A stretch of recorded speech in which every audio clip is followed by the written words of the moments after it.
Thank you. We'll now move on to the candidate opening remarks for the Douglas County Commissioners. The draw order was Janet Murphy drew the highest card or lowest card. I'm not sure which way they did it. Second card was Natalie Yanish, and the third was Wes Rice. So with that, Ms. Murphy, would you lead us off with opening remarks of 1 minute?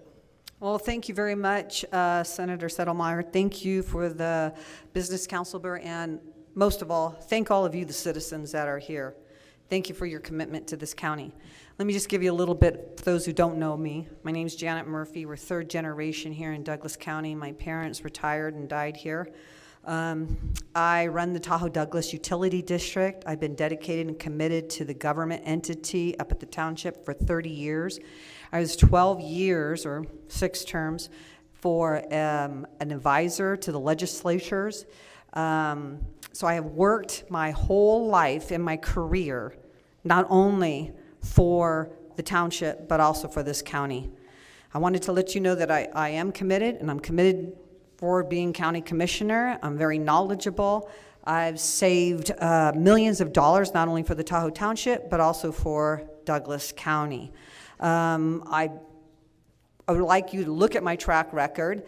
I think I'm one of the longest running politicians here in Douglas County. Somebody asked me if I'm serious, and I said, well, I don't, I keep running.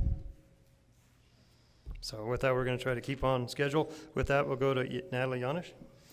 Hello, everyone. Thanks for coming out tonight. My name is Natalie Yanish. I have been on the Kingsbury General Improvement District Board for 12 years, so I will be getting termed out of that board. I have been preparing to run for Douglas County Commission for a long time because I know Lake Tahoe and our district back and forth. I moved from Colorado 20 years ago, and I made Douglas County my home. And I moved here for a reason, because where I grew up, we had an agricultural area, a lot of water issues, and we also were right next to maybe a little town that you have heard of called Aspen, which was around the corner from us. So I understand when you have a resort area right next to agricultural land and all of the issues that come with that, as well as infrastructure issues. On the Kingsbury General Improvement District Board, I have been a very strong advocate for Douglas County on both the state and federal level. I just got back from DC a month ago and was talking to our legislators there.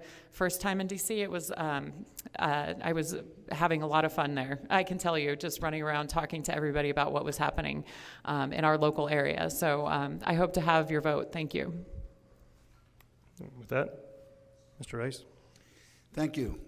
Yeah, I feel like a thorn amongst two roses up here.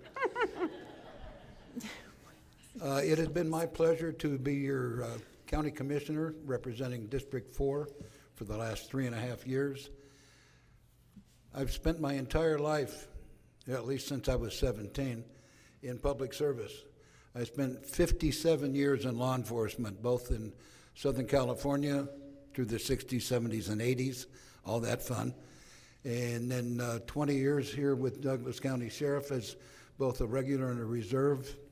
I ran your patrol boat on Lake Tahoe for 15 years, and then I moved over to the constable side. It's been my privilege to be your representative from Lake Tahoe, and thank you so much for all of the support that I've gotten and all of the kind comments that you folks have given me. Thank you. With that, we'll now move into the questions.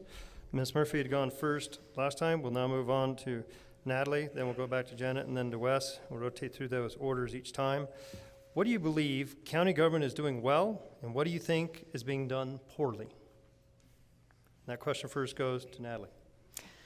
Well, that's a great question. Thank you for that. I am running on a platform of one county because I believe that there's been a disconnect between our different areas and communities within the county. We obviously have a lake and a valley. But that doesn't mean that we're not one county, and we should act more as a region. So I see that there's been a lot of conflict there, and I would like to help solve that problem. So I guess the short answer is that that would be something that I think that the county commission has been lacking, is some leadership in that aspect. As well as bringing up some of the other issues that I have, which are stormwater related. So if you want to talk to me about this, I'm happy to chat with you. At the lake, we have a precious, lake that we are trying to protect from erosion. Down here, we have flooding issues. So that's one of the major issues that I'm working on. And I would hope that that becomes something that would be brought up in leadership at Douglas County Commission, because I think it has fallen to the wayside, in my opinion. Other things that I think that the county has done well. And that is time. That is time. Thank you. With that, we'll move on. I'm gonna follow Amy's lead and here say yes, red card. Wes, you're up next. One of the best things that we've done in a very long time is be forward-thinking. We now have an event center that's going to be opening right after the first of the year. It is on budget. It is a little late because we had this thing about a fire and some smoke and a pandemic or something like that. But we are no more than a month behind, and we are on budget. And this is going to help bring in so much more revenue to the valley. It's going to be incredible. What are we doing wrong? I think that we have a board that can be a little more cohesive, and I look forward to January when the new board takes effect, and I hope that I'm still part of it. Okay, with that, Janet? Senator, can you please repeat the question, please? Sure. The question was, what do you believe the county government is doing well, and what do you think is being done poorly? I can tell you what they're doing poorly. I don't see how you could continue with urban sprawl. 3 things. I'm going to say 1, because my background is utilities, is drought. When I hear that the water master says we're in a drought, and they give us the numbers, how can you continue to keep building with urban sprawl? Number 2, the people that moved here, that escaped from urban sprawl, have come here for a quality of life. Number 3, we need to seriously look at what we are doing in the future, and if it's a balance, and if we, the infrastructure that is, can handle the sprawl. That is, well, I guess I can't say what's good about it, right? And that is time. With that, Wes will be leading off this question, kind of dovetails onto that other one. In discussion of residential development, how do you propose to compensate private landowners' constitutional rights that go with their land based upon property rights versus the government changing those rights? Wes? I wasn't aware that we were changing those rights in Douglas County. Being a primarily a Republican county and a very conservative county, we have been very fastidious in making sure that the property rights are maintained.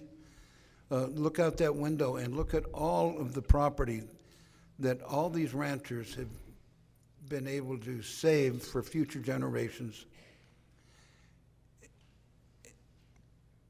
at no cost to their heirs. This is something that is unheard of in other places. We are saving and preserving more land here than you can believe. My problem with property rights is being able to have the quiet enjoyment of your own property, and that's why I'm going to do everything that I can to resolve the VHR problem at the lake. And some people have suggested that we need VHRs in the valley. I would suggest that probably not a good idea until we can at least resolve these problems at the lake. Okay, with that time, and then we'll move on to Janet. Property rights. I think the people that moved here first have property rights, don't they? That's what I believe. I believe if we talk about VHRs, I'm sure that's probably another question we're going to be asked later on. But also you want to talk about, because VHRs, you heard of government creep? Well, you have VHR creep. And I can tell you that the task force that they had that were looking at VHRs were also looking at them, having them down here also. So don't be surprised if that happens. Me, I'd rather say the people that moved in a residential area, because they moved to a residential area, not to a commercial area, because as far as I'm concerned, VHRs are a business. They should be in the business area, commercial area. Residential means home. What is the definition of home, the legal definition? Where you feel safe, where it's peaceful. Do your children feel safe? I can tell you, I can talk about VHRs all day long, but I can tell you, they've already looked at it coming down here in the valley. Okay, Natalie? Yes, so I am an advocate for private property rights. I believe that all of us who own property have invested in our property, and we should be able to garner rental income and success from that property. At the same time, I do agree, I agree with Wes when he said that quiet enjoyment is the other part of that. So you should be able to get income from your property. At the same time, you should also be able to peacefully enjoy it. So I don't care if you are staying at a property for 1 day or 100 years. Everyone should be held accountable to the same set of ordinances and should be equitably treated if they are creating a nuisance in the neighborhoods. And I think that that is where a lot of local jurisdictions have fallen flat, is without that enforcement, it becomes a very divisive issue in the community. With that, we will now move on to the next question, which is the last one, and then we'll move into the audience questions, which move a little quicker. With that, the question first goes to Janet.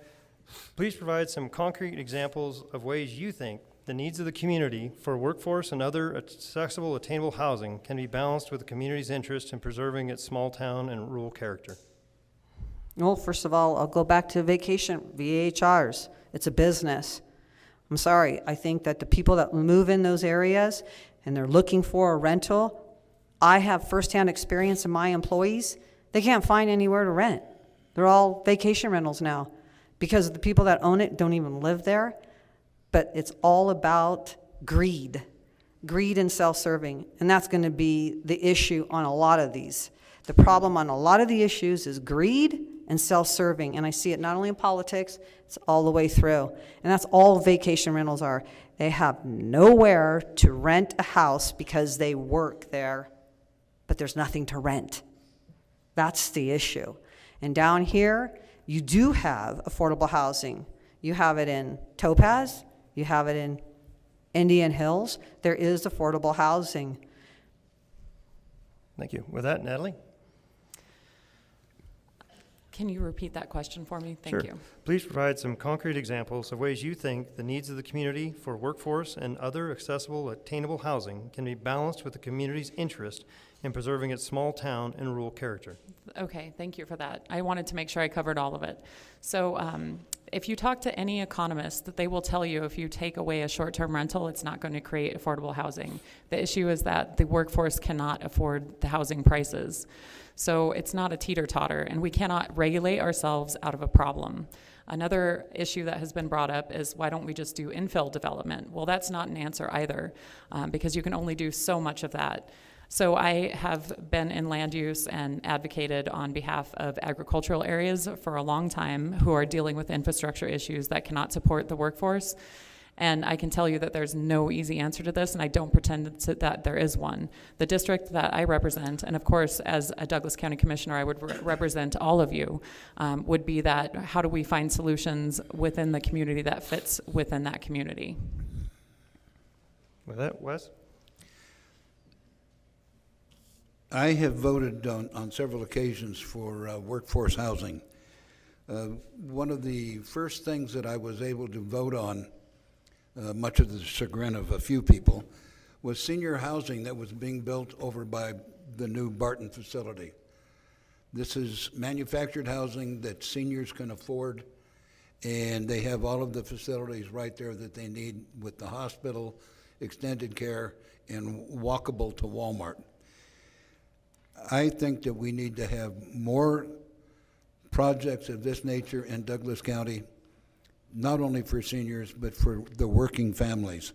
And we can do that without urban sprawl. We can do that without destroying this beautiful valley that we all love. And this is why we all moved here to begin with, is because of this valley. So I want to see us keep our rural lifestyle, and at the same time provide housing for the workforce that they can actually live here. Thank you. With that, we'll move on to Natalie for the first audience question. This race is a Republican primary, meaning it will be decided in the Republican primary without any of the other nonpartisans or independents.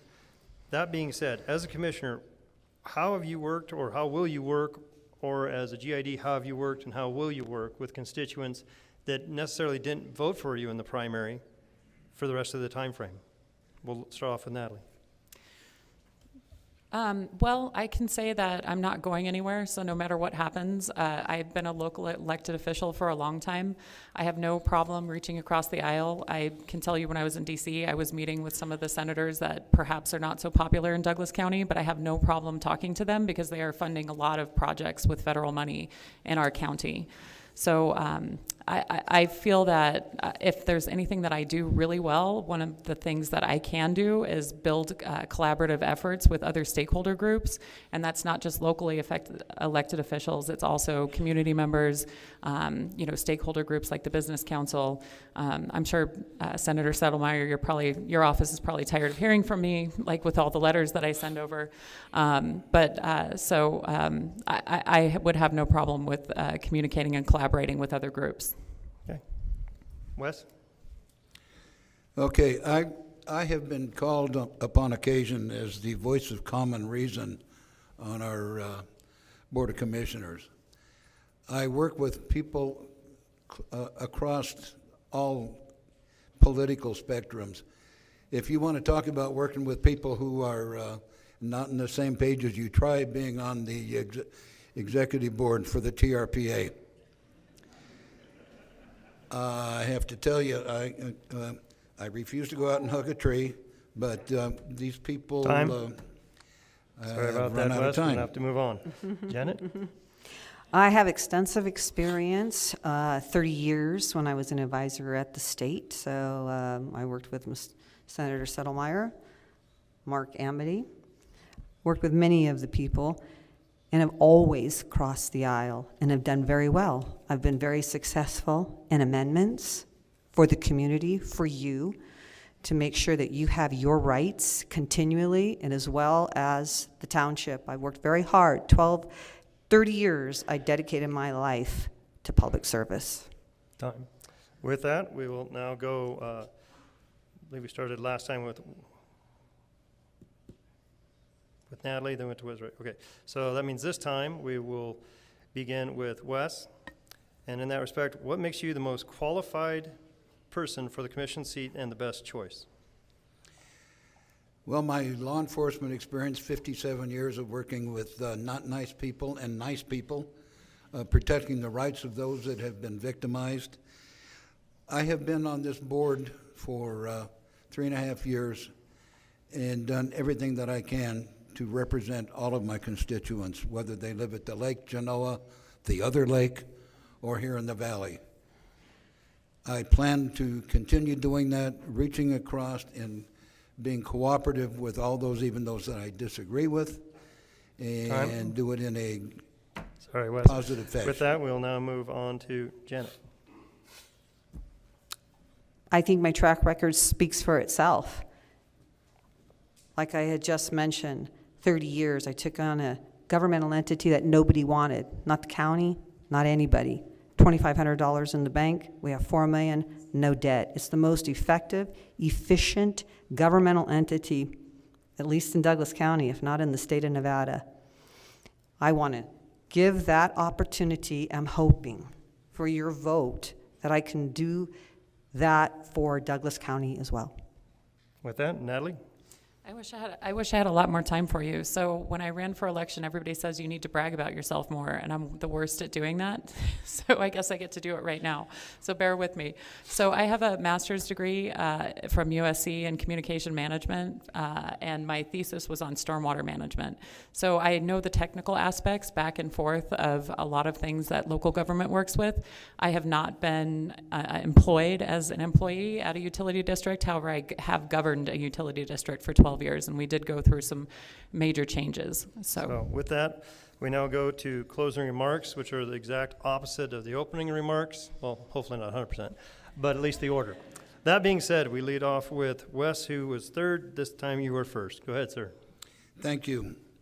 It's been my privilege to represent you on the Board of Commissioners, and I do want to say that I'm very privileged to have been endorsed by Congressman Mark Amity, State Senator James Settlemeyer, State Assemblyman Jim Wheeler, Nevada Republican Chairman Michael McDonald, former State Treasurer Brian Krolecki, Sheriff Coverly, Constable Gilbert, and Ron Elgis, our Undersheriff.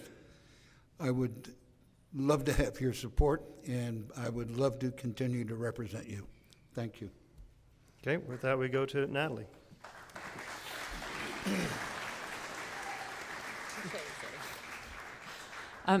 Thank you. So I wanted to say that one of the major issues that I'm dealing with is the Tahoe Regional Planning Agency. I've been to their committees for a number of years and been very involved in land use there.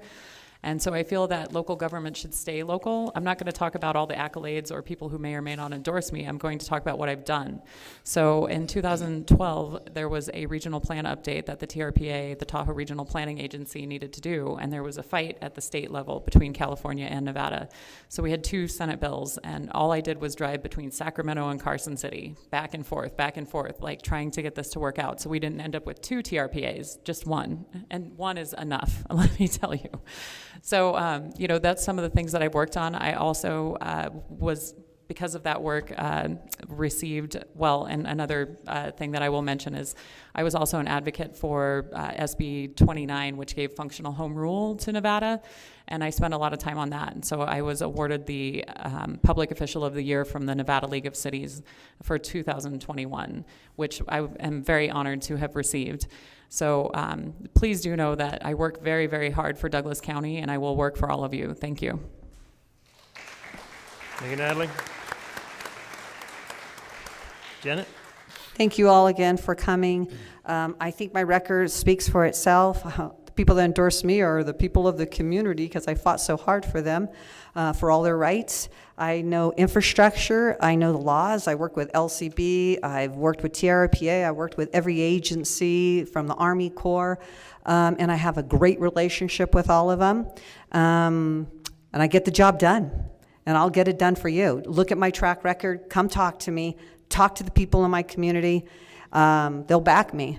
A lot of people say, yeah, I'm very direct, maybe a little like Trump, I've heard that, but I hope I'm a little nicer. I don't insult anybody. I love everybody, and that's what I do. I love the people. That's why I work my butt off, and I'll do the same for you folks here. Trust me. And I want to let you know, I am you. I'm a parent, I'm a spouse, I'm a sibling, I'm a descendant, I'm a taxpayer, I'm a volunteer, and I'm not perfect. But don't compare me to the almighty. Compare me to the alternatives. Thank you for coming. Let's give them all a big round of applause.